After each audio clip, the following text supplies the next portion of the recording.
Hello from E3. I'm Mike Okuda. I'm Denise Okuda. Welcome to Gameforge.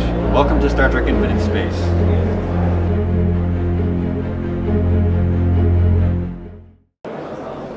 Oh, yes. I mean, we worked with him. Really nice guy, so creative, very warm, very fatherly. He kind of treated Star Trek like his family. I mean, the folks that worked on the show. So, absolutely.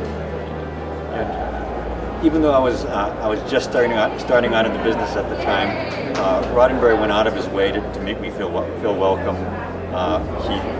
When I would suggest something, he would take it very seriously. Even when he couldn't do it, he would respect it. And it's nice to get a chance to meet your hero, to work for him, and to find out that in fact he's a nice guy, and that you're getting to contribute to his work.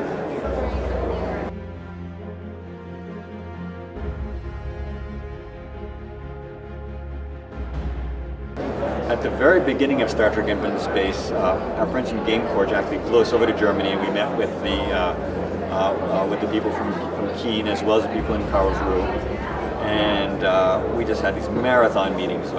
Is this kind of like Star Trek? What would you like to see? What would you like it to do? And then from there, it's constant back and forth over the internet, looking at stuff, going, well, I like that, or, well, no, this was kind of how it was in the episode, so can you change that? And so it's, we don't actually meet face-to-face very often these days, except right here at E3, but we're over the net all the time. Yeah, the look and feel, and it was really important to us, and we really appreciated the fact that everybody wanted to get it right. They wanted it to feel like Star Trek, so of course that pleases us a lot.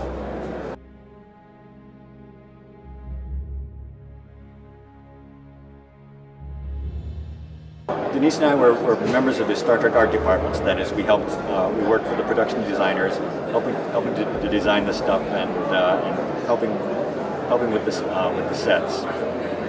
We certainly worked with the cast, but they did their jobs, and we were kind of separate. It was a very tough job, very serious job, but we all knew it was something special, and we all tried to make it fun. The thing, as video supervisor, I was in the art department, and I was also coordinating with all the various different departments and the directors to make sure that the vision of the episode ended up on the computer monitors, on the video monitors on set. So I was down on set a lot. I got a lot of exercise working on Star Trek. I went up to the art department, down to stages, and stayed for a while, and back up to the art department. And it was really very much a family atmosphere.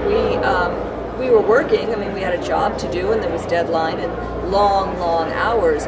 But it was also very fun and rewarding, and you got along with a lot of people.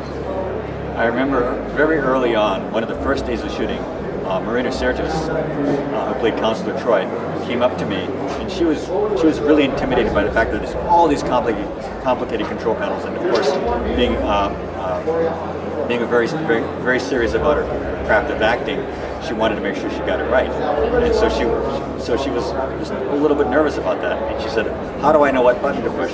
And I said, "Marina, I can't tell you exactly the button to push because I don't know. What I do know is that in the 24th century, these things are presumably very well designed, and that your character is very well trained. She went to Starfleet Academy and she knows what she's doing. So therefore, it's much more important that when you operate the controls, it looks like it's easy, that you know what you're doing and you're comfortable doing it." And she said, "Oh, that makes sense." And if you look at Counselor Troy, and the other cast, they look like they know what they're doing, and that makes the control panels look like they made sense.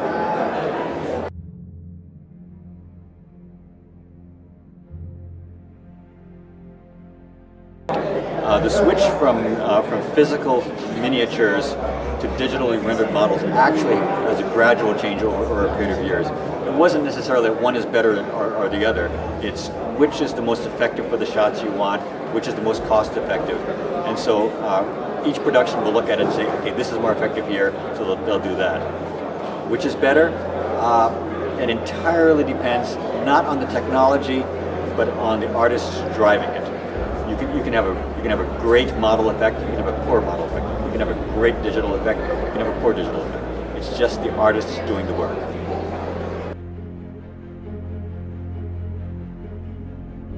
We're amazed that you can stream this stuff over the net, and how they get all that stuff into that little bandwidth is it's magic to us. I think the artists at Gameforge have done a wonderful job of taking these designs quite accurately and adapting them to their needs, to the technical requirements of the Unity engine. And the Star Trek community is very discerning, and they know their ships too. So you're making sure that you can do the best you can, because there's a lot of people looking at them.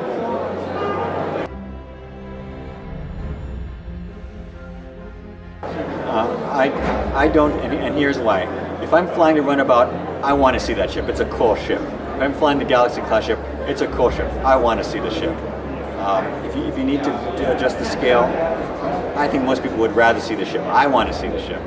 And quite frankly, on the television shows, our visual effects supervisors constantly made little tweaks to the ships to make the shots work better. So it's all good.